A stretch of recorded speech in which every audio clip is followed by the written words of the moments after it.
Daybreaking in the Belgian capital. 47-year-old Sri Lankan Robin Rodrigo has been sleeping rough for a few weeks now, directly outside of Belgium's asylum office. He's waiting for them to process his application. I asked the room, then he told me right now we don't have room because too much people in this country. Then he want to sleep on the floor. I sleep on the floor. With nowhere to go, he waits here, like dozens of others. Robin watches as every morning at 8:30 a.m. the Brussels Asylum Application Centre opens for half an hour. Women, children and families line up on the left, single men on the right. Belgium provides shelter for refugee women and children. They're taken away from here immediately. But since October 2021, men arriving alone are not given housing, sent back out with forms telling them to get on an already full waiting list. It's volunteers who provide help every morning. The guys have nothing to do, nothing to eat, nowhere to go. But normally, according to the Belgian law, the Belgian authorities are compelled to give a shelter and to give food to these people. And they decide not to comply with the law. They don't care. All the refugees can do is wait. Like Nasratullah. He was a soldier in the Afghan army before the West pulled out. He arrived in Belgium 3 months ago, fleeing the Taliban in Afghanistan. My situation is really bad. Look at this. I live in 3 months, 4 months, 5 months, live in this tent.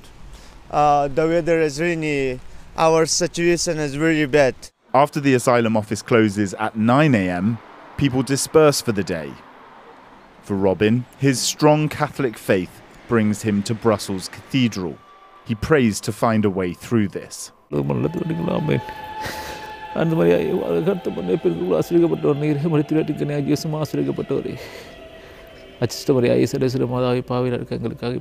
He's not seen his wife and 2 young children in 3 years.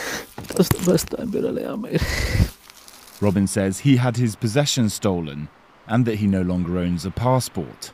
I want to move to family, then when I got visa, then I can take my 2 kids and my wife. Then I like to stay here.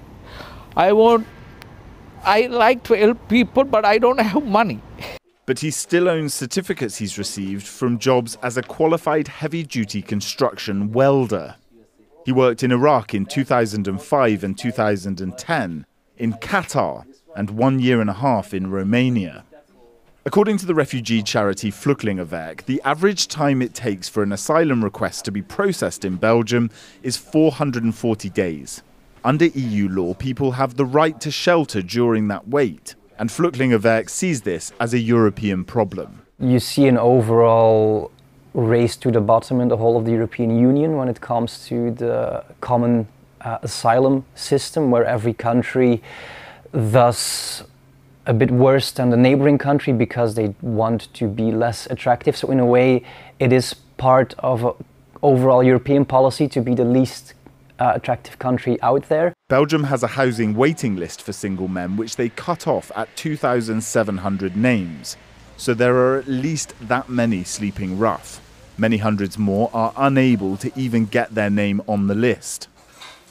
Domestic Belgian courts have ruled 8,000 times against the government for not upholding the right to reception, as did the European Court of Human Rights against Belgium, over 1,700 times. We received a written response from the Office of the Belgian State Secretary in charge of asylum. According to it, Belgium faced a 40% increase in asylum requests in 2022 from 2021, and that with 34,500 places, the asylum reception network in Belgium has never been so large. Quote, nobody can say that there is a lack of will. To support the homeless men, aid charities have started occupying premises like this former office building in Brussels. 350 men, mainly from Burundi, Sudan, Eritrea and Yemen, live here. Fabrice Dupuy leads a 15-strong team and is having to reject around 20 new arrivals like this man every day. Today we have no free place, so I cannot put the people like this. Relatively new into this cycle of homelessness and waiting, Robin is still convinced that his family's future is here in Europe. This my son Kevin, this my daughter Duxi is me.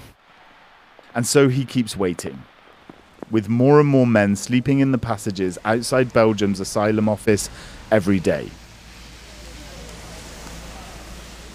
Life's very tough here now, and it's not even winter yet.